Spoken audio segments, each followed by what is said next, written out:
Okay mga ka-idol, hello. Maayong hapon yung tanan mga ka-idol.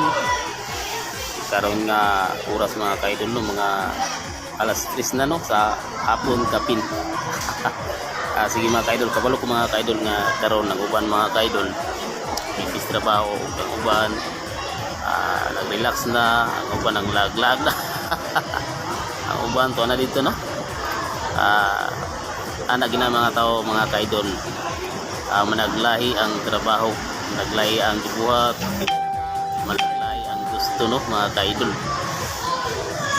So ako karon wala pa ko puy trabaho mga ka-idol kay kaming klase ko sa ako ang trabaho, matang sa akong trabaho mga ka-idol, nagpaabot ra ta og may mangumpra kaya ato ang gihatod. Lagi anak gina mga ka-idol no, si mga ka-idol niya aton tang ipakita ang view sa kalasada pero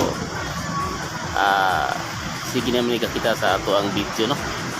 Dili na lang no. Si mga ka-idol diri ra ko kutob no. Ang pingutan mga ka-idol no, God bless us all.